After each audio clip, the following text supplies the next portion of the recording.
all owe me dinner. I don't know, you owe me more than dinner, but we'll talk about that later.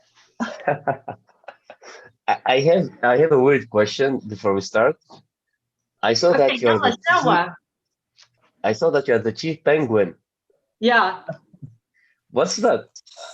So I used to work at Microsoft, and there were a lot of my colleagues who had these funny animal titles. You know, like one was the chief ninja cat, and one had this like Twitter handle that became very famous called Thready the T-Rex. And I got jealous, like, wait a second, I don't have this. But I was not working in a team at that time where I could do something like that, because it was like a lot of like public policy attorney guys. And then I left, I came to IBM, and I was in Pakistan, and I met this woman, and she runs an incubator and accelerator in Pakistan, in Karachi. And her incubator is called the Nest IO, and she calls herself the big bird of the nest. And I'm like, man, we have a bird, we have a T-Rex, we have a ninja cat, and I got nothing. And so I started thinking about what like animal I could be. And because IBM does a lot of work with open source, and the Yeah, penguin is like a symbol for open source, I just went and changed all my titles to the chief penguin. And then one day the UN wrote an article and quoted me in it, and they called me IBM's chief penguin. And then all my leadership team started calling me the chief penguin. So I changed it in our company directory, you know, like the whole employee of the directory, hall. instead of my regular job title. And then everybody said, okay, you don't have that other job title anymore. This is your job title now. So yeah. So like Funny even when my story. leadership team is on a call with me and introduces me, like my GM, and there's one person in between him and Arvind, our CEO. So he's like, all right, I've got our chief penguin with us. So yeah. Oh, that's funny. So again, before we start, as you were speaking, we were just testing also the mic. Can I confirm at least one with the last speakers if the mic and there is no echo with the two translator? As for me, it's fine. No translator, but the pace, please. As soon as we start, can I ask kindly each speaker to watch out Yes, his or her pace? Thank you. perfect. Okay. And if at all possible, if Melissa could actually find the headset, even a regular phone one, your earphones from your phone, because it is not the best quality of sound when you're also hearing yourself interpreting. Yeah, If at maybe all I'll turn it possible. down because I don't have another one. Sorry. Okay. Okay. And the last, so we have also Mr. Maki Binyan. I don't know if I say it very well. Mr. Maki Binyan from South Africa. Are you here with us today? Hi, sorry. Yes, I am here with you guys in the morning. Apologize for the lighting. I'm actually the doctor's office. I thought it'd be easier for me to take the call from here because I've got a procedure in an hour's time. But I'm here for the duration of the session. And thank you all for Okay. having me. So as they give us the light to start the webinar, so I would like to welcome everyone here today to join us to the Startup Gate Summit, the virtual summit this year. And the fourth webinar will be about how could startups survive after COVID crisis, and proposing alternatives and solutions as well, draw a global roadmap for MENA region and Africa startups and talented youth to real life and scale up after the COVID crisis. So the topic is going to be a mix between what's happening right now all over the globe after COVID for startups, and how can we go beyond the COVID crisis. And I would like to welcome all our speakers from all over the globe, I think. First, I will start with Miss Melissa Sessi from IBM. She's from Texas, so she's joining us at the late at night hours. Could you please quickly introduce yourself in 1 minute? Thank you.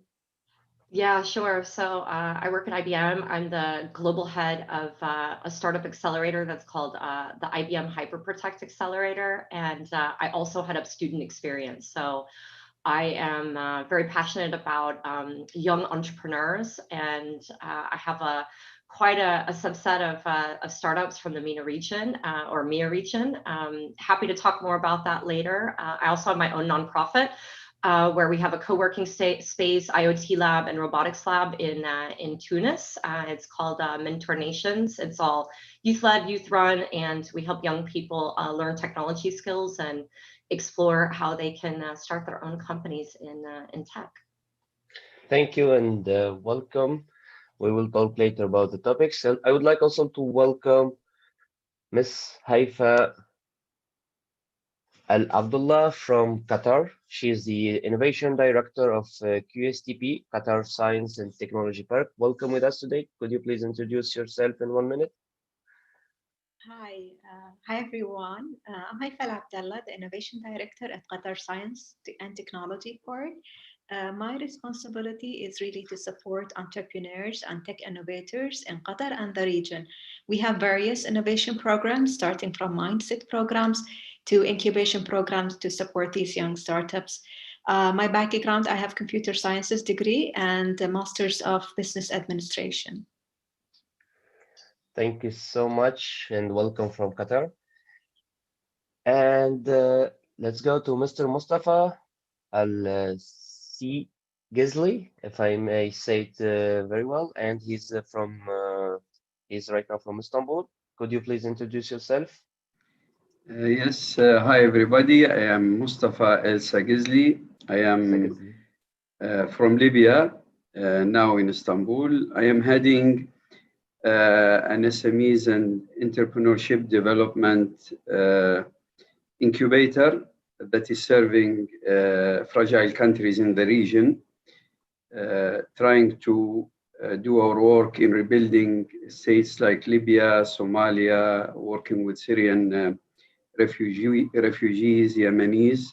So our main goal is to support fragile countries and their youth, economically empower them so they can rebuild their states and prevent them from joining criminal groups and violent extremist groups. I am also, my background, I am a computer engineer and I did my MBA also on the role of entrepreneurship and small business in stabilizing fragile countries.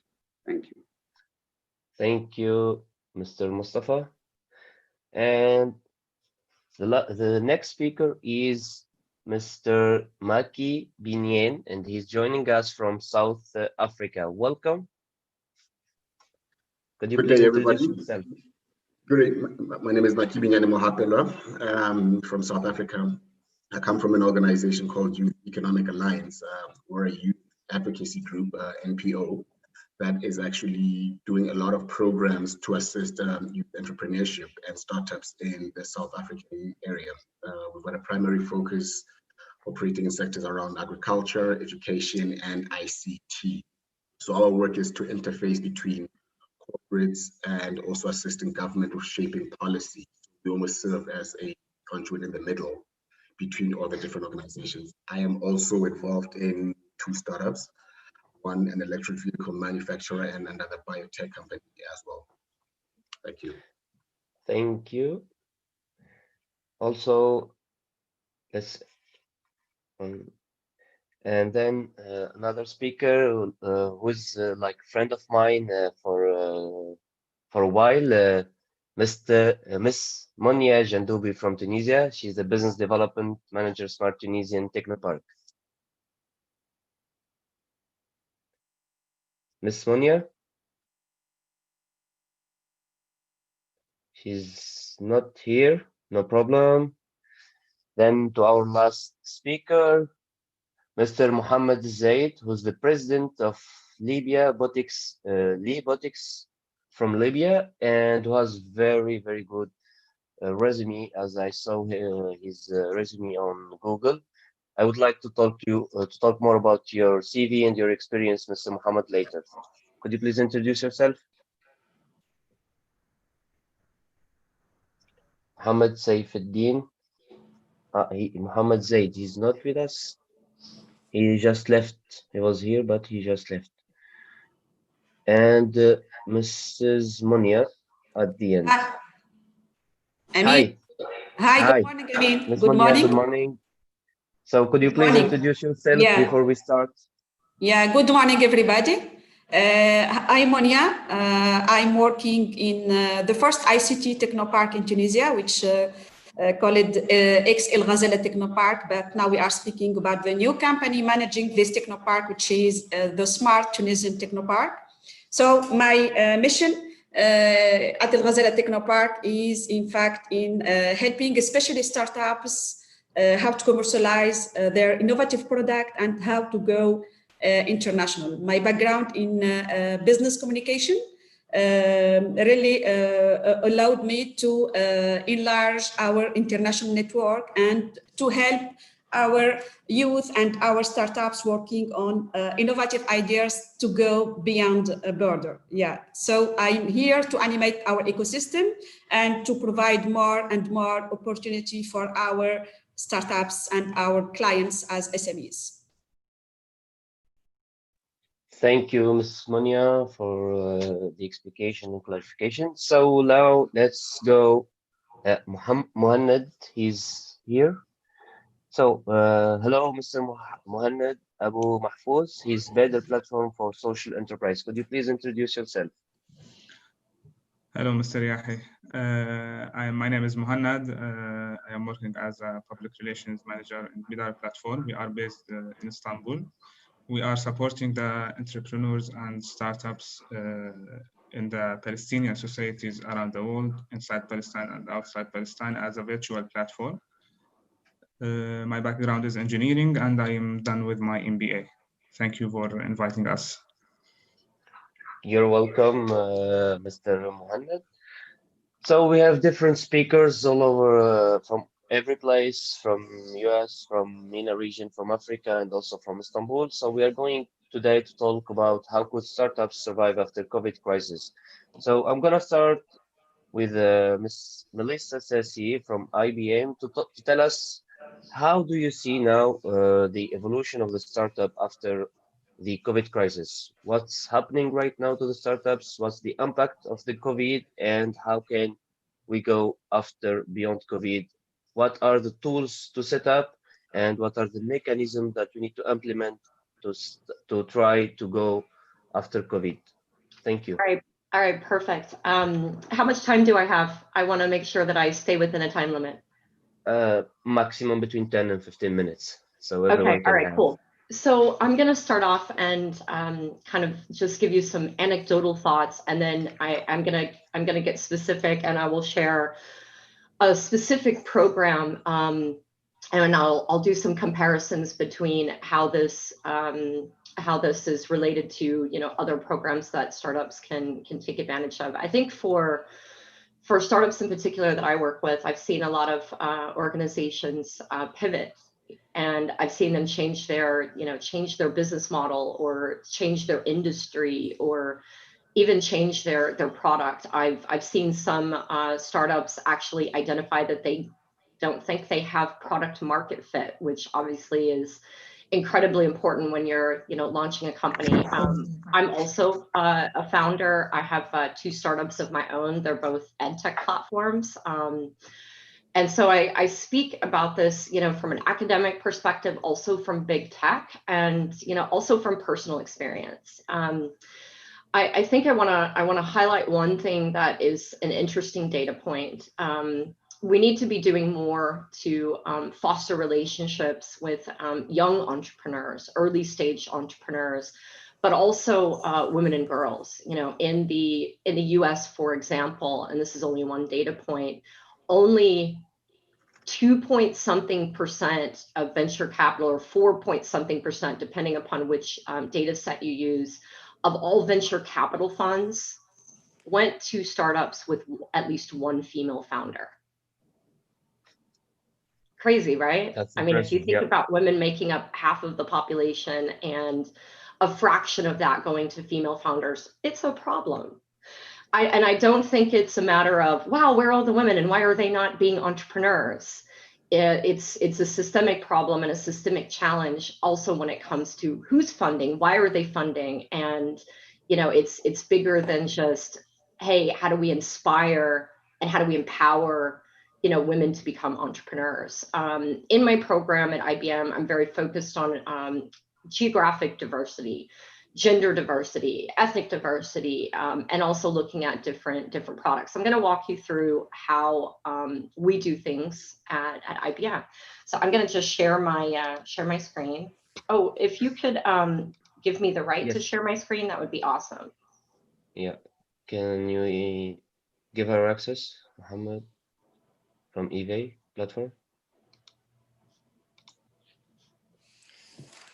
As host, 1 second, he's taking. Yeah, no worries. While we're waiting for access, I'm gonna kind of look over here just to make sure that I cover the main points that I wanted to cover.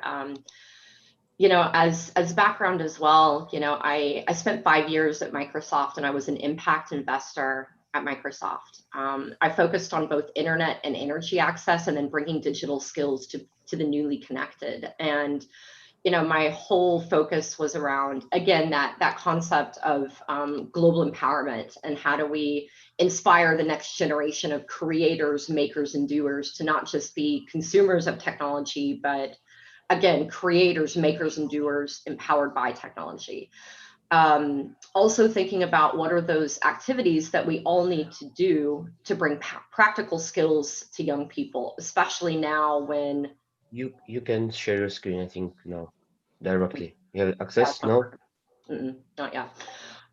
So when I came from Microsoft to IBM, I wanted to create a program that was, truly community driven, and thinking about what is it that big tech can do, whether it's during COVID, after COVID, before COVID, to really think about what are the things that big tech can do to empower startups. And I kind of looked at what is the secret sauce of, IBM in particular. And I think every, big corporate organization, whether that's IBM, or specifically tech organizations, whether it's IBM, Microsoft, Amazon, Google, et cetera, what are the things that we can do to help, startups to prosper?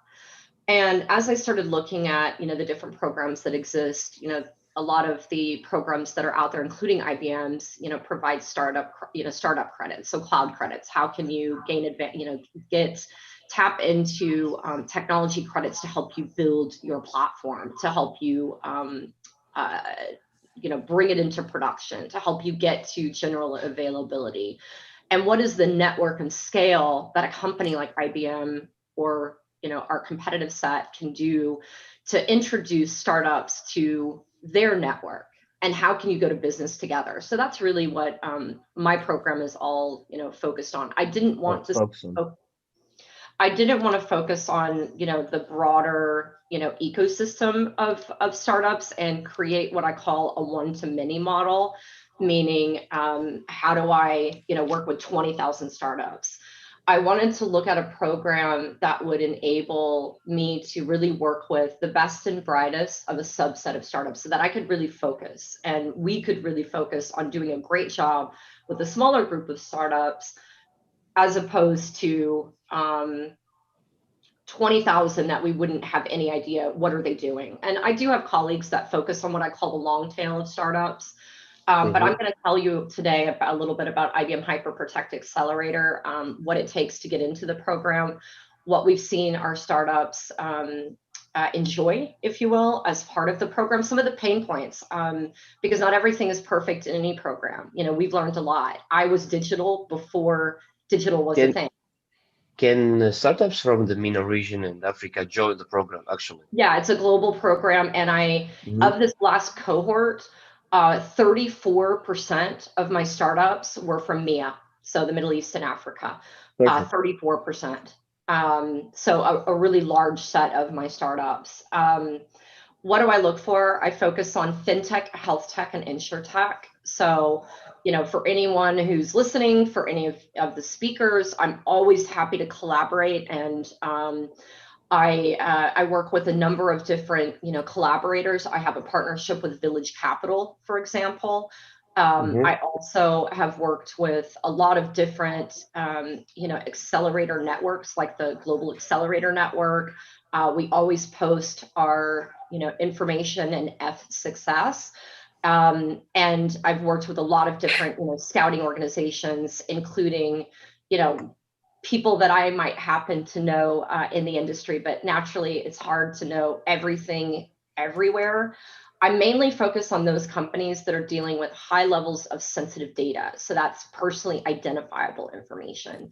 And one of the reasons that I'm focused there is because I think that, nowadays, data protection, privacy, and security is a massive, area of importance. And I believe that startups should have access to the same tools that an enterprise customer of IBM should have access to. Just because they're small, it doesn't necessarily mean that they should take shortcuts when it comes to protecting our data. Even if our regulatory requirements in a country might not require you to be GDPR compliant or might not require you to do certain things, we all need to be doing the right thing to protect our medical records, to protect our fintech records. I also focus on startups that are less than $1 million in revenue and less than 5 years old. So again, early stage startups.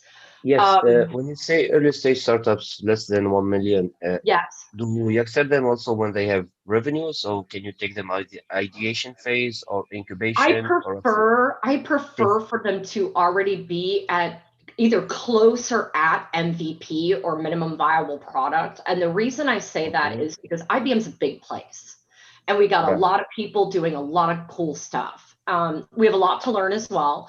That said, I find that, if you're in the idea stage, sometimes startups are just not ready for everything that we're going to do to come and swarm in to help you build and scale, because they might be, a random woman working on a random idea, and I'm not saying that all idea stage activities are random, but I find that they're not ready for us yet. So typically, I do include a few idea stage that are close to MVP, but I usually look for MVP or GA. And some of my startups are pre-revenue, are, bootstrapping, or they've got access to angel funds. So let's say you get into the program, and I'll talk about some of the numbers of what I'm recruiting for in a second, but you still have 6 minutes.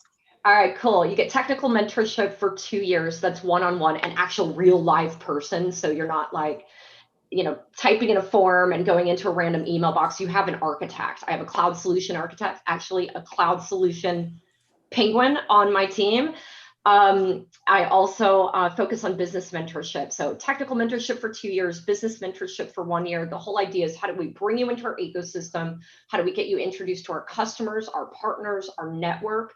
How do we go to market together? How do we collaborate from a marketing perspective? And then you also have access to $120,000 in cloud credits. I've got 45 startups in my portfolio, more than 20 countries. 53% of my startups have at least one female founder. 34% more than 34% of my startups have at least one Black founder. And then about 15% of my startups have at least one Latinx founder. And again, 3 different industries. My applications open up in April. So be on the lookout. I'm recruiting 55 new startups. Again, because you are going remotely, so that's why you are increasing the startups. Okay.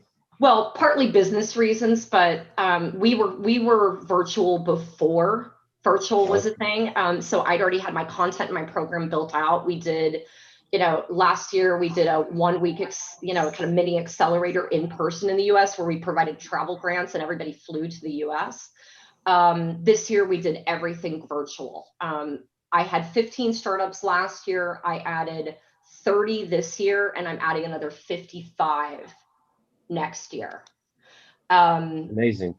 This is the kind of stuff I look for. So what does your tech look like, your team, your value prop, your product market fit, the normal kind of stuff? Is it fit for purpose? Meaning, are you handling sensitive data? And that's really because IBM has a strong position when it comes to data protection, privacy, and security. You can check out the cohorts 2 and 3. I've got the blog up here. My application process is not open yet, but it'll open in April. So what are we in? We're in November, so you've got time to prepare, but you can at least read a little bit about what some of the startups are doing. They're now going through their 1-week virtual accelerator, and then we'll move to monthly engagement. I'll have monthly engagement for 15 of the 55, and the remaining will have quarterly engagement. We help them put future state architectures together and specific roadmaps around what can IBM do to help, how do we connect you to our network, and how do we help you build and scale as we go to market together. I'm going to stop sharing my screen now and just kind of share that some of our startups have done amazing, and some of our startups are struggling and really trying to figure out, oh my gosh, this has really disrupted my business. What am I going to do? But I'm excited to say that the majority of them are doing quite well. And one of them, we're looking at co-creating a product together. Others, it's more about, okay, what's that path of us getting you listed in our cloud marketplace so you can gain revenue from that relationship with IBM, and also utilize our logo in a meaningful way, so that when our startups are going out and talking to investors, or going out and talking to large customers, they're able to talk about the infrastructure that sits behind it. I often do reference letters when they're going after grants or funding opportunities, to really showcase that, yeah, they're in this this program, and we're helping them to build and scale. And I often find that's very helpful for our startups that are going out and looking for investment capital. How did I do for my 10 minutes?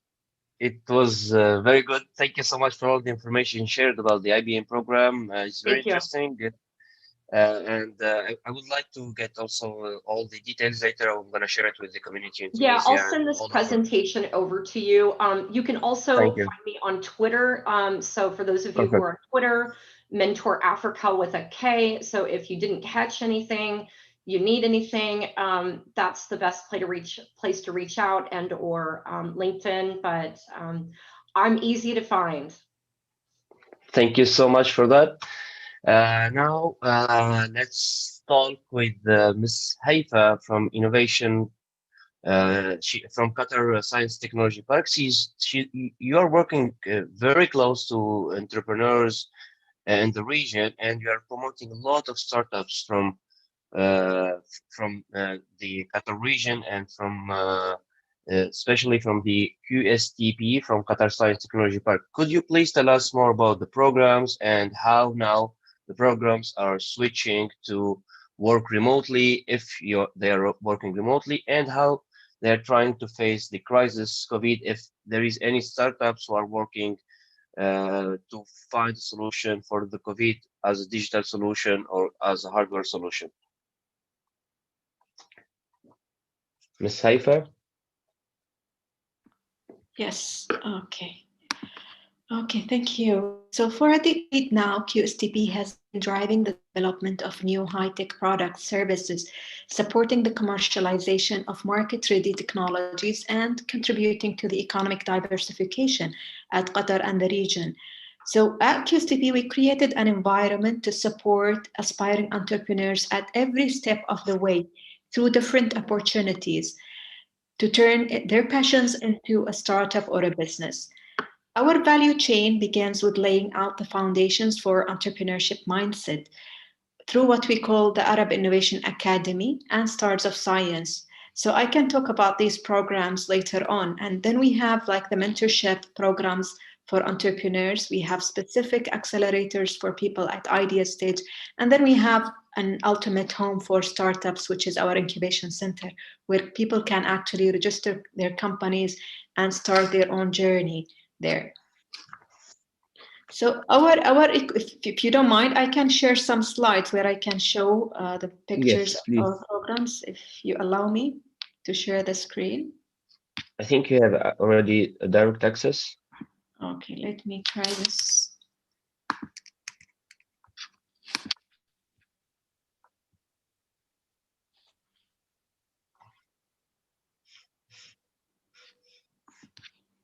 I have no idea where can I share this? Okay, share the screen. There is this share screen, yeah, the green button.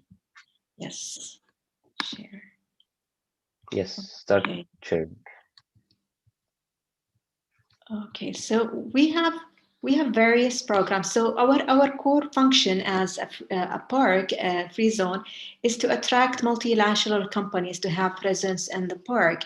So we've done this since 10 years, attracting companies in the R&D sector, big names like Microsoft, Cisco, and Shell. All these people are coming to Qatar to work on research and development areas. And we recently, in the past few years, realized the importance of supporting young entrepreneurs and startups. And that's where we introduced our Innovation Center, where we provide various programs ranging from mindset programs to accelerators and incubators. And we recently introduced also some funding support to startups locally and globally as well. So if we talk about our Freezone functions, this is like how we offer a collaborative co-working space for people, R&D centers, and we give them the whole support to develop their technologies within the park. These are some of the examples of the companies within the park, and then we have a range of startups as well. Talking about innovation in particular, we have multiple programs to support the mindset in the Arab region in particular. So we have what we call the Arab Innovation Academy. It's an intense boot camp that we do here in Qatar for 10 days. We've delivered 3 cycles so far, and we bring students from all the different universities within the region.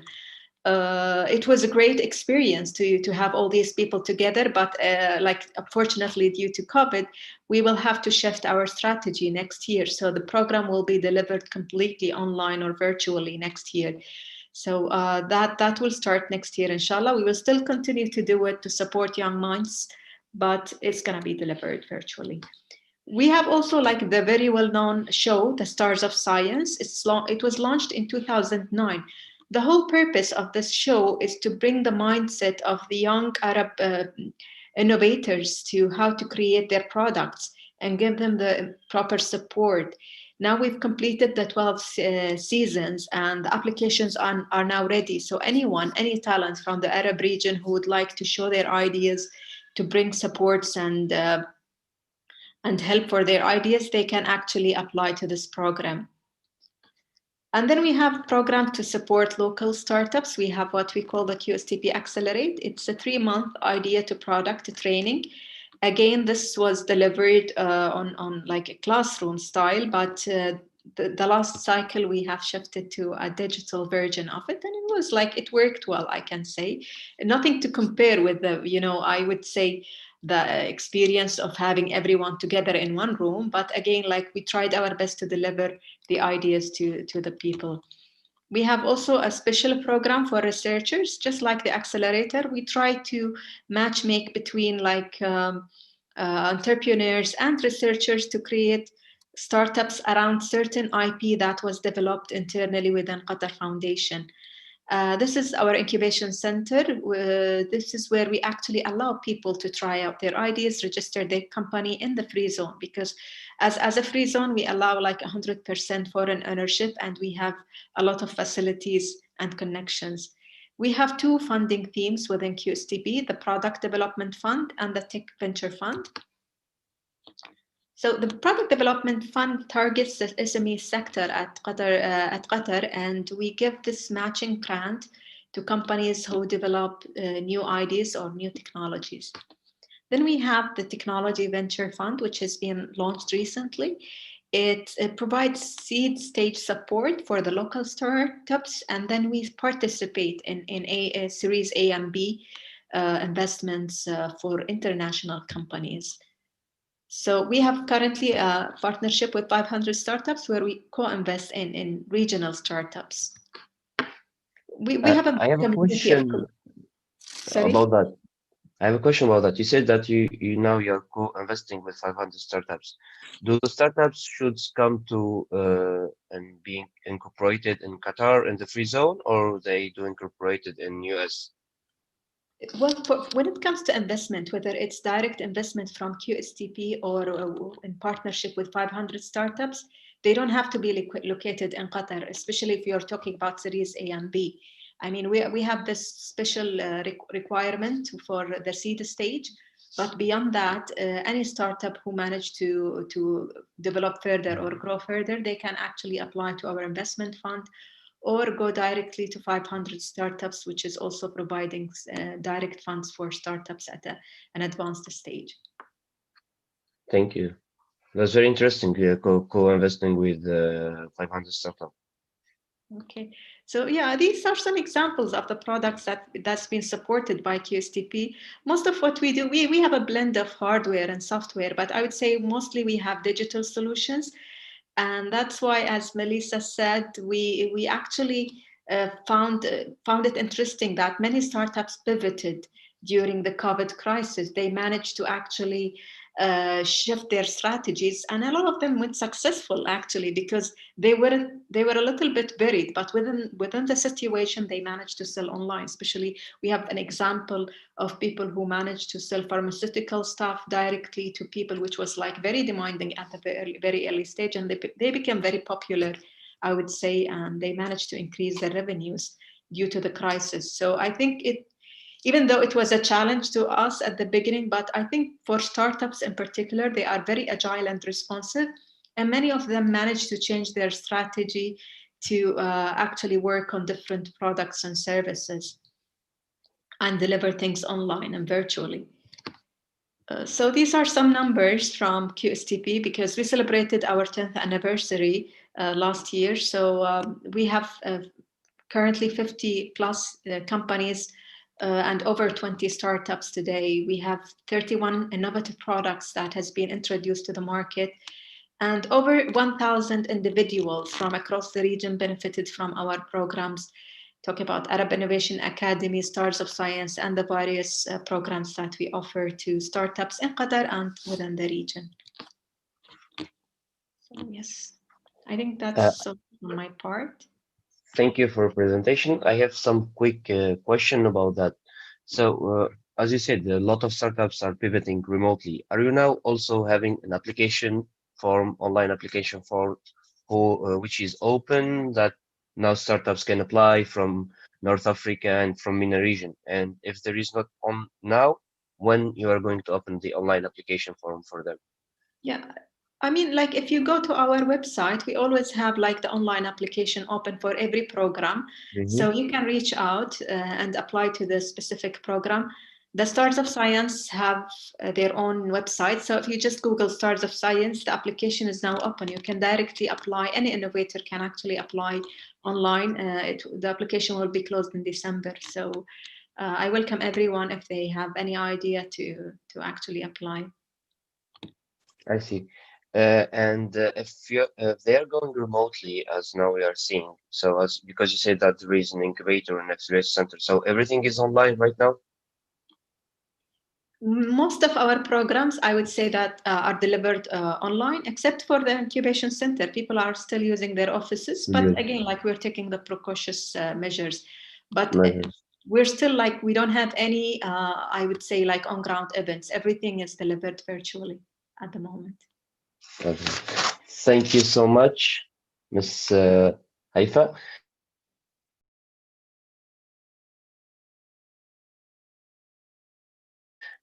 So now let's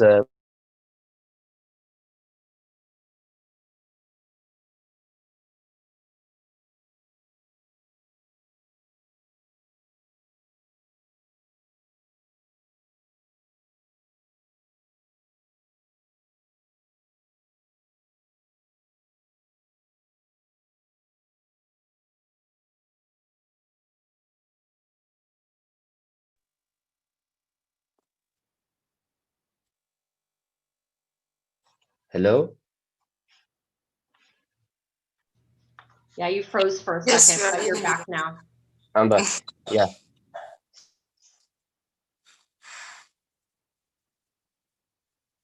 Sorry, I had some.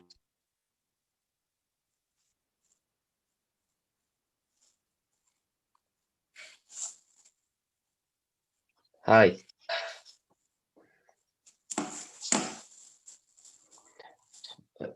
Mr. Mustafa from Istanbul, who's originally from Libya.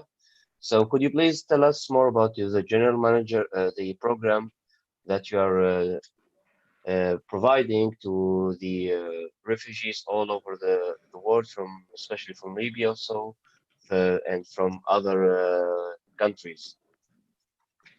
Okay, thank you, Amin. Actually, our program is called the BINA program. Our program is an initiative supported by international organizations such as ISDB, Islamic Development Bank, SESRIC, which is the Statistical, Economic, Social Research and Training Center in Ankara, and also partners elsewhere. For example, in Libya, we have a partner, the Libyan Program for Reintegration and Development. We have also partners in Somalia and amongst the Syrian refugees. So our main role is to support youth in fragile countries and conflict-affected countries, economically empower them and support them to create jobs for them, and so they can play a role in rebuilding their economies and their states. As I'm sure all of you would know and would agree with me that job creation, SMEs and startups has an important role in stabilizing fragile societies, rebuilding fragile countries and failed states. According to the studies that we have conducted, SMEs and entrepreneurship support DDR, for example, reintegrating militias and armed groups. So it provides them with jobs. It provides them with an alternative to carrying weapons or being part of militias, which is very important for countries like Libya, Somalia, and Syria. Also, SMEs and entrepreneurship is very important for public administration reform. For example, in a country like Libya, we have around a third of the population is employed in the state, in the government. And for reforming the governmental sector, rebuilding the economy, many of these civil servants or government employees need to be channeled towards the private sector. So there is no way to provide them with jobs in the private sector except by launching small business and entrepreneurship and building the ecosystem for that. Also, when it comes to violent extremist groups and the recruitment for youth in our region, part of their success in recruiting young people, actually our youth, is unemployment, the lack of hope or good livelihood for youth. So we believe that small business entrepreneurship is very important in rebuilding our societies and our states and providing our youth with sustainable livelihood with hope, and also including them in rebuilding the economy and our states. What we have been doing for the last couple of years, we usually launch SMEs and entrepreneurship competitions for youth. They apply. We have certain criteria. They apply. We select. We shortlist the projects and the youth that we think can succeed and can have a small business that can grow or a startup that can be accelerated. Part of the criteria, we make sure that it provides jobs for other youth. It is possible to get some funding and some investment, or what we call smart partnerships. Part of our funding to these projects, we try to find them well-established companies, either in their countries or from abroad, that can partner with them so they can give them the knowledge, give them the expertise, and also that they can enter with them into partnerships that can become successful businesses. So this is usually our training lasts for 6 months. We give them intensive training, coaching, mentoring. Also, in the end, we make them with companies that are interested in partnering with them. Actually, we have. My question, Mr. Mustafa, quick question Yes. about this.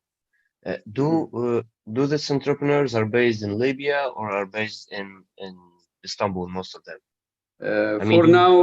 For now, we have 3 ongoing projects. We have a project for the Arab diaspora in Istanbul, in Turkey in general, so mainly Syrian refugees and also refugees from the region that have been, there is an influx from our region because of the situation in Yemen, Libya, Syria to Istanbul. So our competition is open for all the refugees from the region to Turkey.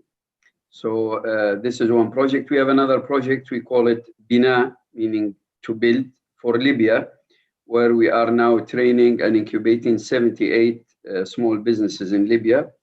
And in December, we will start also a project for Somali youth for 100 small businesses. So our strategy is to expand in the region, support as many fragile countries as possible. We're thinking next year of launching also a project for SMEs development and entrepreneurship in Yemen also. So now, for now, we have projects in Libya, Turkey for refugees, and also in December, we will start in Somalia.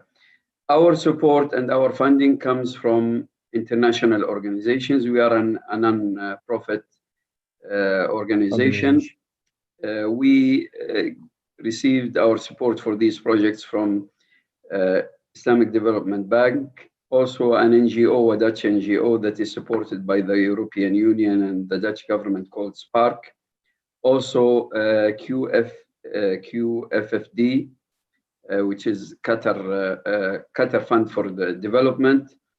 And also from Libya, we have a few partners in Libya that are engaging with us. In Somalia, we are partnering with a very well-known institution called Zamzam Charity. It has an incubator, it's called the Somali Incubator. Concerning, this is the kind of work we do. We actually found that what happened since the beginning of this year, because of COVID, is actually has given us new opportunities. Now we are working online, we're working remotely. I would just like to give an example of the opportunities that we found in this pandemic. For example, in Libya, we were originally working in the cities that are under the control of the Tripoli legitimate internationally recognized government. But now, since we've been working online and virtually, we are able to work in all areas and cities of Libya. For example, 78 of the 78 small businesses that we are engaging with, 25% of them are in the east, 15% are in the south, and the rest are in the west of Libya. 35% are of young ladies. So actually, for us, it gave us a wider outreach. Also, it was a way of building the capacity of youth by training them on computer skills, internet skills.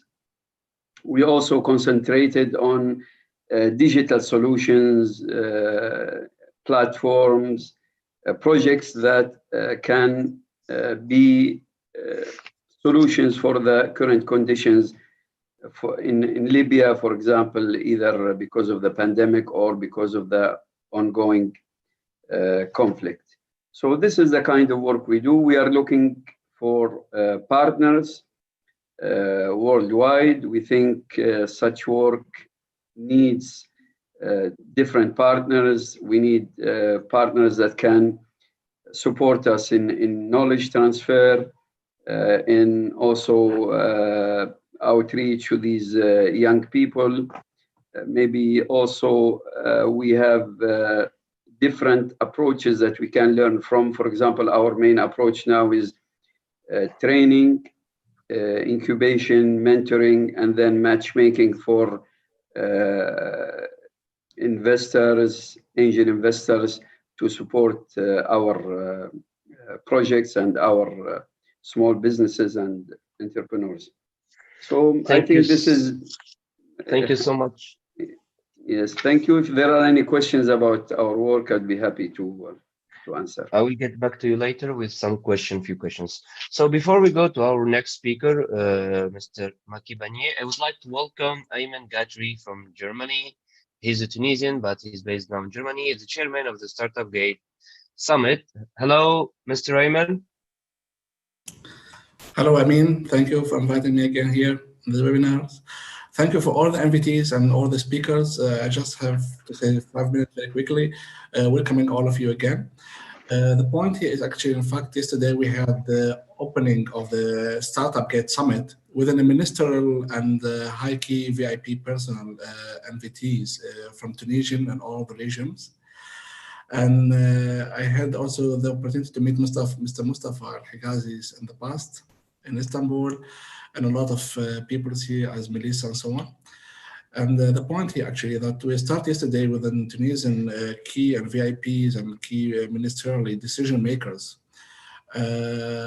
Not only in Tunisia, but also some of them are acting in the African level, to start by having actually a roadmap and developing a roadmap for the Tunisian government for the startup ecosystems development. And the idea here is actually. I have a quick question to you, Ayman. I have a quick question. Speaking about the startups, I know that you have a startup. How are you now facing the crisis? If you can quickly give us an overview about that. I will just come back to you, I mean, to answer exactly this is what I'm going to say now. I welcome all the partners here and the participation here from Qatar, from Istanbul, from everywhere. And I would like to have their feedbacks, which we are going actually to follow up with them, their feedbacks, how we can have a roadmap in the MEA region. Because every country has now somehow their own idea, or they are in the ideation phase, or they are in the incubation phase, how to push up and develop and empower startups in their country or in their region. But it's more local stuff. It's more actually local oriented driven policies. Our aim is to collaborate together for one roadmap, which could be actually getting out more out of the collaboration and cooperation between regions. Ayman, I would like to thank you because we need really to go to Mr. Maki Banier from South Africa. We are sorry, Mr. Maki Banier, because we had some few seconds we had for technical reasons. So let's go back to you as a Vice President of Youth Economic Alliance South Africa. Could you please tell us more about your programs and now how are you facing the COVID crisis in your region? Thank you. Thank you very much, and thank you for having me this morning. So we run a number of programs. So as the Youth Economic Alliance. So Economic Alliance is a think tank and an advocacy group for youth entrepreneurship and for early stage startups. But then we have a criteria as to the type of startups that we do on board at any given time. But I wanted to just run through you some of the work that we do and some of the programs. But then before that, if you may allow me, I actually wanted to address the first part of the question, how to survive in the COVID era. So being the central depository where we have a lot of startups who then come to us, who are part of our programs and who we actually do market penetration strategies for, and obviously some of them introduce them to the market. What we have found most concerning and probably the most important aspect given this time in the COVID period, because it's a high levels of anxiety and fear. So what I think that what we've noticed is that we prioritized mental well-being and mental health for a lot of our startups and our startup founders. Naturally, the road of entrepreneurship is a very scary and daunting task or journey. But then given this period, it added to a lot more levels of anxiety. So through our network, we actually partnered up with another startup who created an app called EQ. That's EQOO. It's a gamified app that deals with mental health issues. So in terms of, think of it as like a life coach on the go. So it's been clinically proven and tried in America, Germany, and a few other markets. So as we were going digital, we realized that this was just one of the tools that actually started aiding us. Because I think what you always want is to ensure that your startup founders are always making decisions that are very sound and clear as far as business decision making goes. So we realized that, look, at the start of the period of COVID and up until now, we realized that, look, a lot of the people who, one, were thinking about pivoting and changing industries, or because perhaps their particular business model may not fit in this current climate, we had to just get them to realize that you may have to alter it, but not necessarily change it wholeheartedly, because again, the crisis will pass. It may just mean having to re-engineer your business model slightly versus dropping it altogether. So that was the one thing that I think going forward, I'd like to advise a lot of startup founders actually to introspect and actually look at their own mental health as regards to it helping you making clear and sound business decisions for your startup. Look, let me just put it out there. I'm not a clinical psychologist by training. I'm a development economics major. So some of the programs that we do run, we interface with the presidency in South Africa, where we help them shape policy around entrepreneurship and also around access to creating policy that allows for access to market for our staff, i.e. setting certain prescripts of saying that 10% of procurement must be set aside for early stage startups by the South African definition. And I think that's something that we are very proud of, because again, as much as we do run the programs on the back end, we also have to play a function of creating their market and access to the market, and the ability to hold, be it government and corporate, accountable for. Are you allowing these new emerging business and opportunity to actually get into the space? So that is the work that we do. I'd like to speak to you about one of our tech accelerators, which is actually how we came to know the Startup Gig crowd, where we've taken a few, it's purely looking at tech startups, so biotech, fintech, our primary focus areas. It's called Letolo Accelerator. So this one is it's a collaboration that we have done with the Department of Small Business locally, and also with a few of the big South African multinationals listed on the local stock exchange. Well, one of them is actually listed in the stock exchange.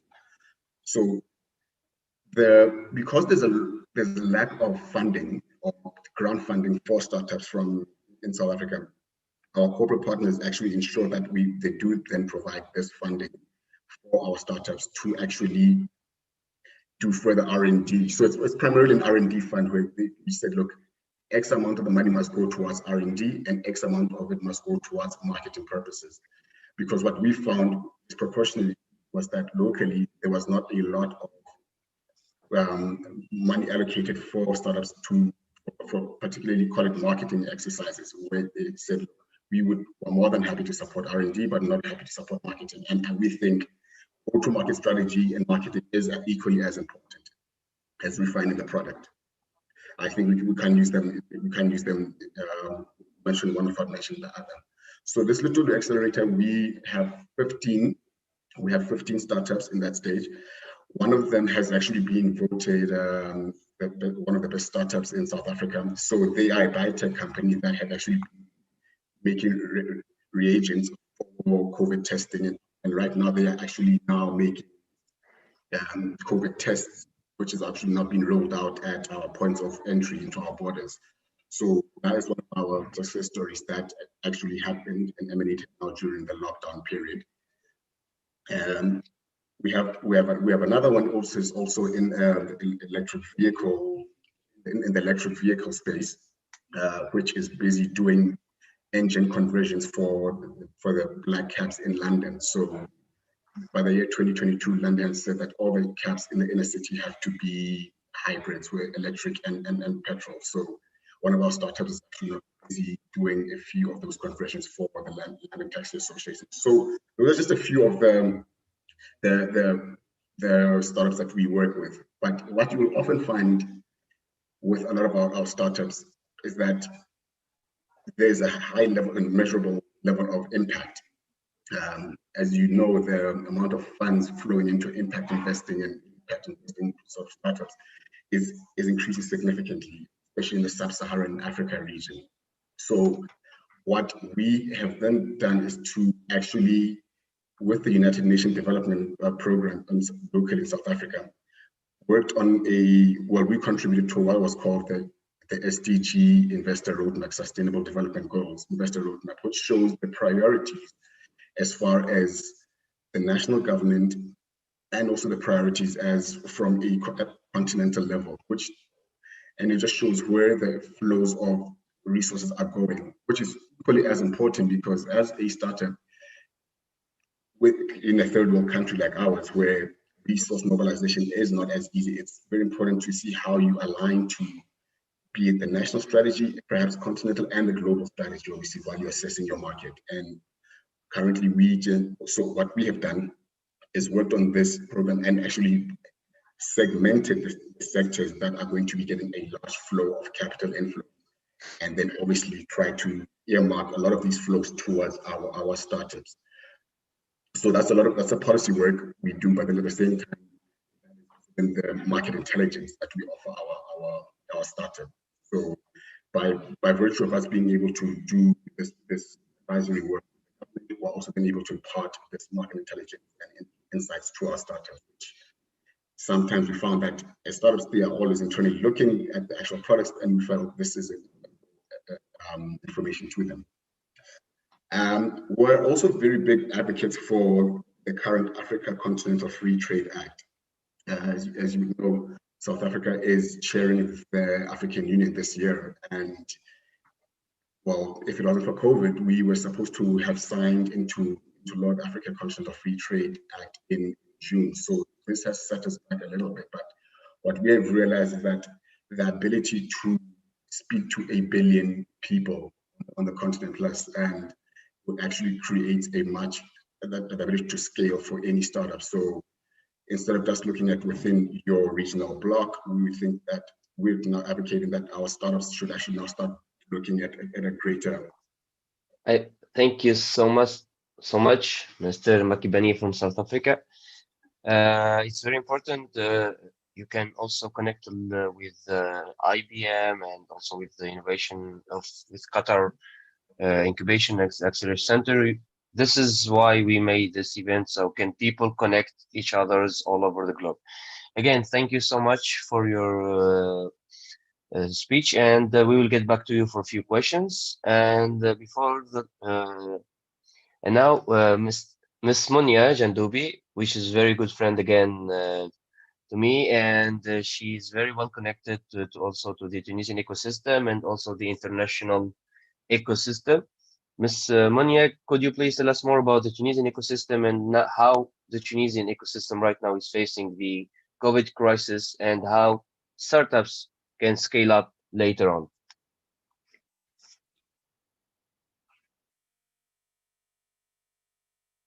Madame Munya?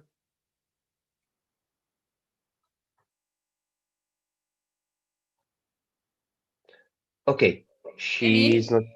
Hello. Hi. Hi, you can hear me? Yes. Did you heard my question or? Yeah. Okay. Okay. The floor is yours. Thank you again. Thank you, Amin. Thank you to Malak for this opportunity.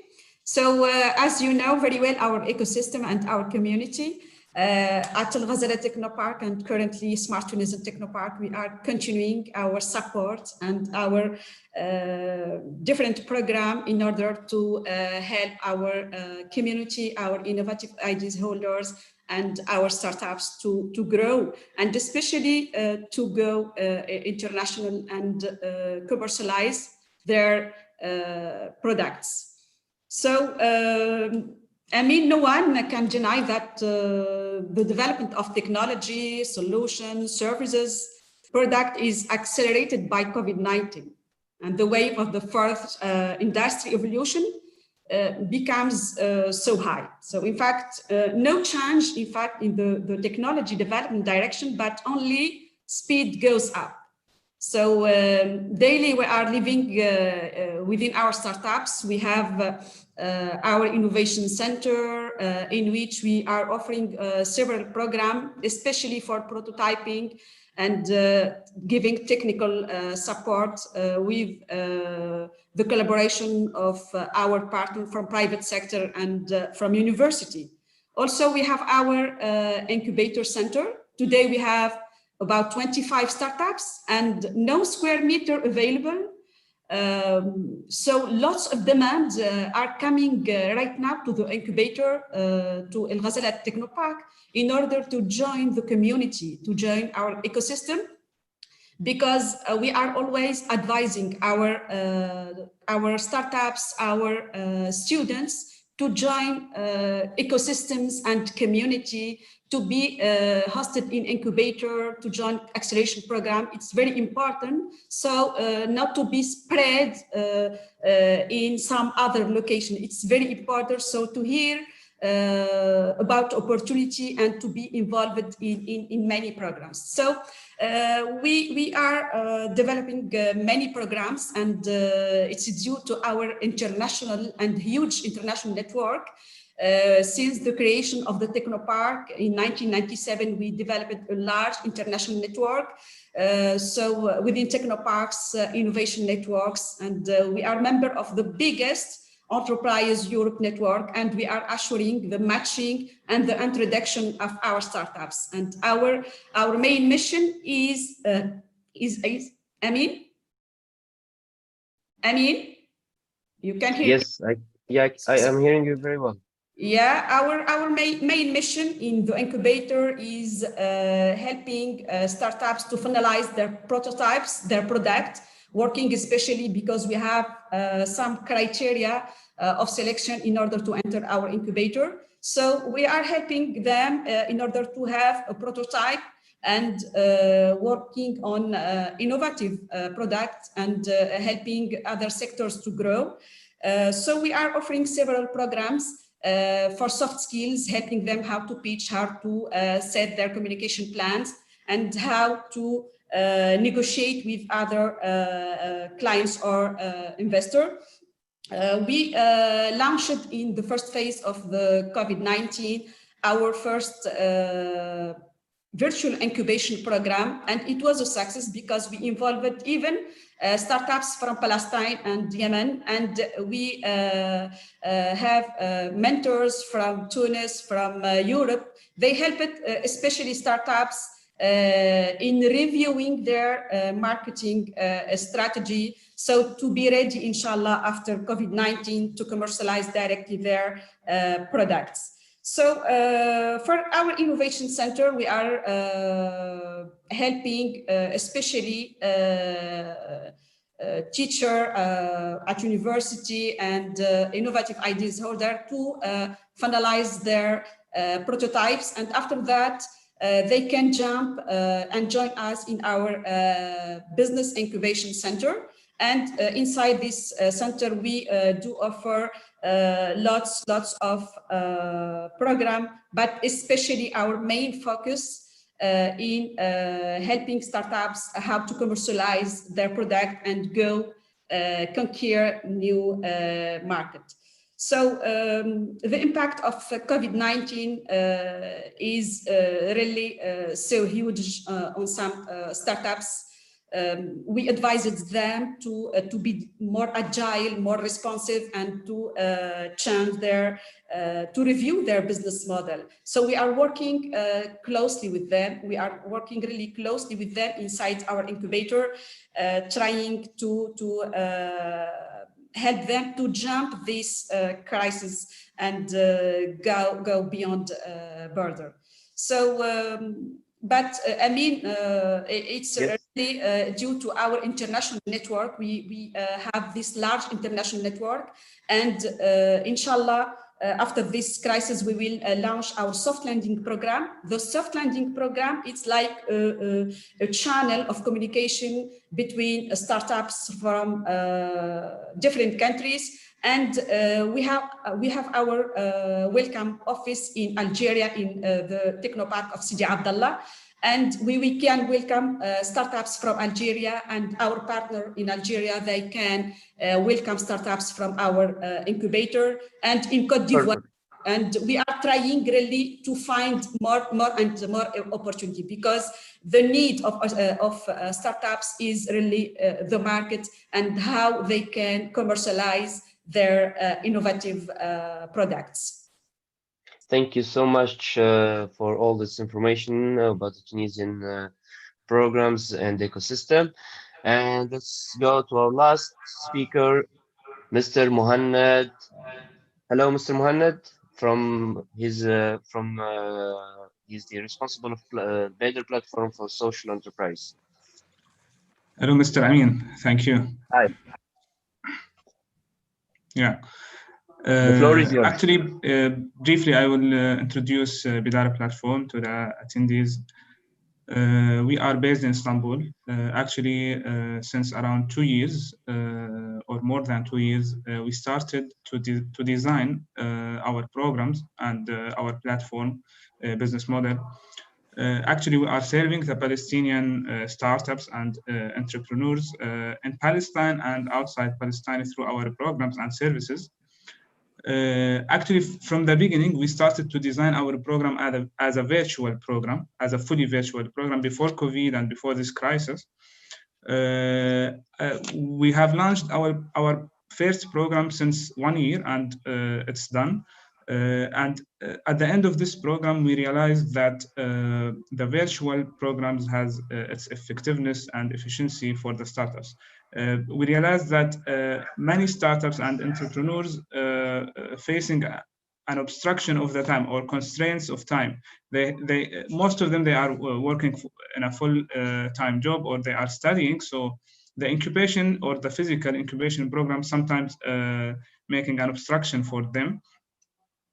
Because of that, and we got the feedback from the startups that they have benefits, and they have benefited from our program more than some of the physical programs they attended, because they were not able to attend the full program or the full sessions and workshops there. Actually, we are focusing on several industries: technology, economic development, environment, and health and education. For the Palestinian case, I mean, it's a special case because they have too many obstructions, and the government regulations, the political situation, the economic situation, and so.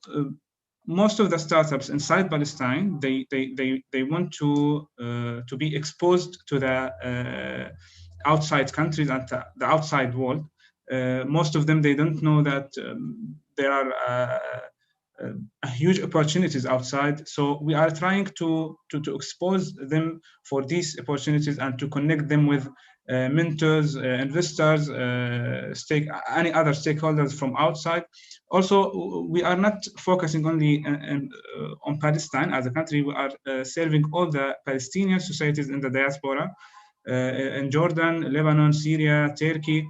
So in our first program, we have received, we announced our program only through offline channels. We did not make any online campaigns or marketing. So, and we received a huge number of applications. So this makes us to realize that there is a huge potential in the Palestinian societies, and the startups needs to serve their societies through their projects and startups. And also we need to make to develop their mindset of the social impact of their startups. Even if the startups or projects are fully for profit, but our aim and objective of the platform is to to develop the social impact awareness and mindset for the startups and for the entrepreneurs. Mohammed, I have a quick question to you. Yes. From an entrepreneur perspective, how did you felt this after crisis COVID? What was the challenging that you faced as a startup in your ecosystem, and what did you saw in the other startups? What was the challenges, and how did they face the challenges during this crisis, especially when in terms of investment, maybe? Yeah, actually, as I said, for our program, it's before COVID. It's like we designed the program as a virtual, and also, as I said, the Palestinian case has a special case because of some political issues. The project, the startups inside Palestine, most of them, they have a problem, or the first issue for them is to get an investment or to get a fund from any organization or any stakeholder investors. Actually, the investors, they are always afraid to invest in these startups inside, especially inside Palestine, because of the high level of uncertainty in the situation there. We are trying actually to support especially the startups inside Palestine to get an investment, even if it's from outside, or to get a grant. Actually, in our program, we provided all 5 of the startups with a grant to develop their MVP. And this was our objective in the first program, that all the startups has to be ended with an MVP, able to be tested and able to be working to test the business model and the startup. I hope that I answered your question. Yes, thank you so much for that. We still have 10 minutes to continue this session. I'm gonna back to Miss Melissa if she's still with us. Melissa, hi. Yep, I'm here. After hearing everyone, I mean, from every place, from Istanbul, from Palestine, from Qatar, from South Africa, and from Tunisia, and during this session, could you tell us if we really can everyone collaborate together, and can startups from each region can apply and try to recommend them during for your program? Yeah. So I mean, as Mohammed, sorry, just as No, Mohammed go said, ahead. for No example, worries. the Palestinians are like facing a lot of challenges. For example, if they can apply to IBM program, that's going to be perfect for them. Yeah, they can. It's a global program. It's open for anyone. And actually, I've spent time in, last year, I was in Johannesburg. I was in Tunis last year, maybe, I don't know. Yeah, go my code. I saw that. Yeah, half a dozen times. I didn't make it to Turkey last year. I was in Qatar a few years ago.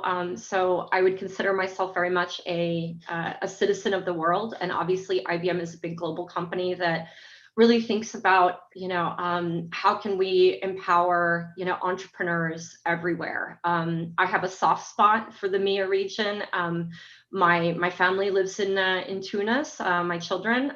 So I haven't seen them in a while, unfortunately, because of all of the travel challenges that we have today. And my passport is no good in Tunisia right now. But what I will tell you is I welcome everyone to apply to my program. Granted, there are some, requirements. It's not, geographic requirements. It's more about, are you handling personally identifiable information? So medical records, fintech, financial services records, because my program is all about data protection, privacy, and security. I would, welcome all of you to apply, or for anyone who's interested in collaborating, whether you're in Qatar, whether you're in Joburg or Tunis or Palestine or Istanbul or wherever, I'd be happy to collaborate. And as I mentioned, Thank I'm you for looking that. for 55 startups. So 55, that's a big 55 number. this year. Yes. 55 next year. So next year. Also, yeah. Ms. Haifa from Qatar Science and Technology Park, after hearing everyone from this session, as the same question, could you help every startups like watching us right now or in this session to apply to the Incubator and Accelerator program? Yeah, I mean, like, it's very impressive how the region is really growing in terms of the support they provide for entrepreneurships from, like, the beginning of the journey until they are really incubated and manage to raise investments and money. So all these opportunities are available, and I really encourage everyone to take that opportunity and try their chances. I mean, this time is quite different than before. It's not about the job anymore. It's just like, if you have an idea, go ahead and deliver it. And you have all these impressive incubators and science parks around within the region. We as Qatar Science and Technology Park are open for everyone who needs support and help. They can reach out to us, and we can put them through the right program depending on their stage they are in. Thank you so much for this information. So as everyone is hearing and watching us on the live, you can apply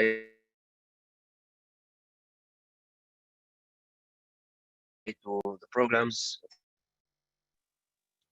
So really sorry for the interruption. So yeah, as I said, you can apply to the Incubator, to the acceleration program.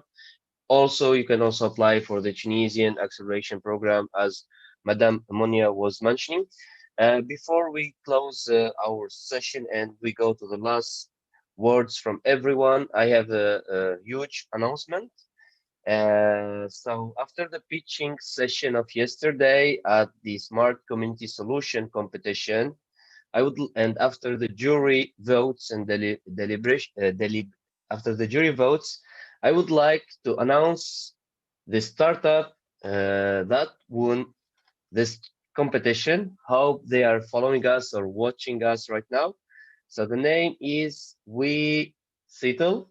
Congratulations, We Settle, for winning the Smart Community Solution competition, and hope that you can follow up with the organizer of the prizes of the competition, and also all the connection that the networks and the connection you can get from this Startup Gates Virtual Summit 2020. So I would like to go back to the last sentence from everyone. What are your advices that you can give to entrepreneur right now during this period, which is very difficult period?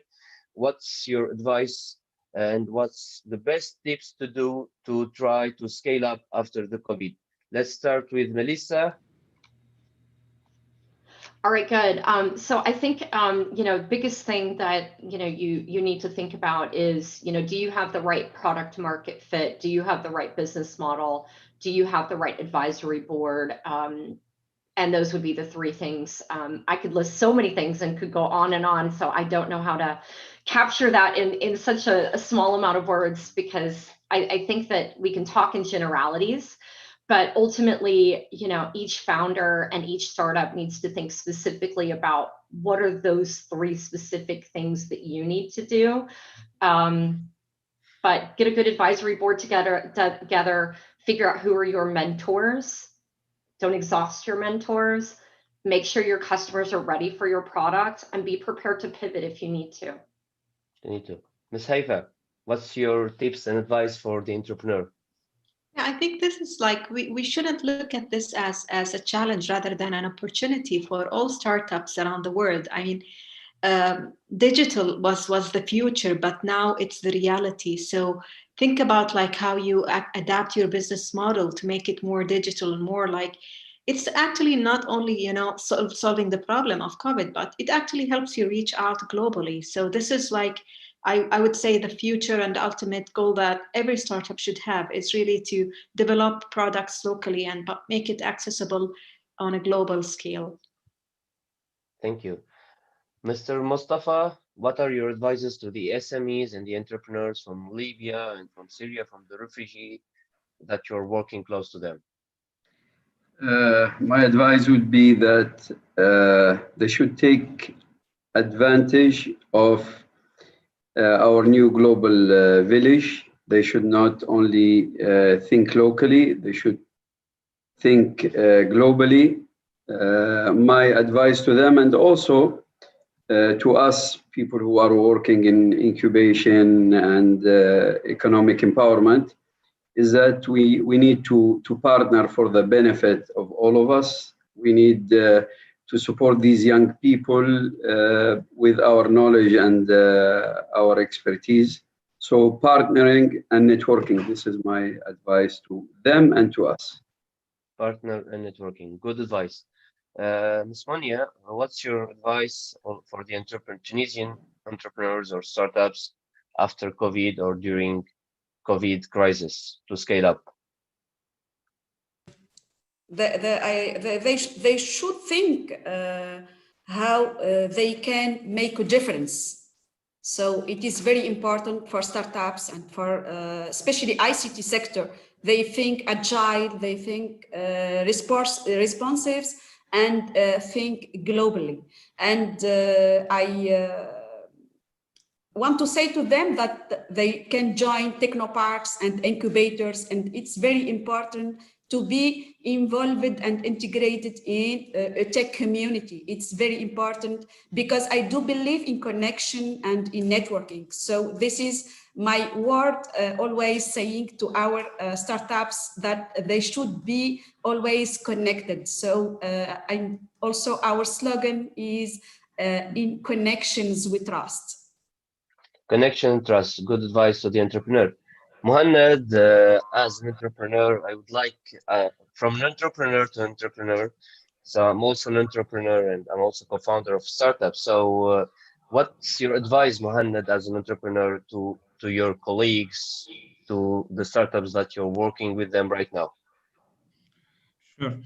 Actually, I want to advise the startups and entrepreneurs, especially that in this crisis, they have to search and to look for or to implement new technologies and to go for more agile business models in this crisis, as there is a high level of uncertainty, but at the same time, there are too much opportunities.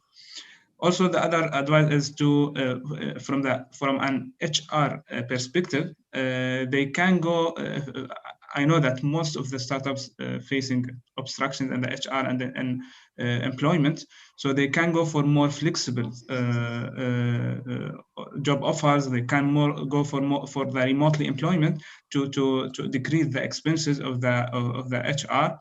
And last advice is to take advantage of this time by sitting, maybe some of the startups sitting at home because of the crisis, to attend the virtual programs, the workshops, and the training programs, and to take the useful information and to learn from these programs. Thank you so much, Juan, for your valuable inputs and advice. So we are at our end of our webinar, the fourth webinar of Startup Gate Summit. I really would like to thank everyone and thank every speakers for their valuable inputs that they give us today, how to face the challenge after COVID, and each ecosystem has its specificity. So no one can easily make it if we don't all collaborate together. Everyone was saying networking, connection, and everyone need to advise each others. So we need all to collaborate together during this crisis, COVID crisis, and everyone need to advise others and give them the opportunity to scale up and to find new markets and new opportunities. Again, thank you everyone, and hope that all our audience enjoyed this webinar. And if you have other questions, please follow up on the Startup Gate Summit page. You can reach to every speaker through their LinkedIn and through their emails. And thank you and goodbye, everyone. See you. Thank you. Goodbye.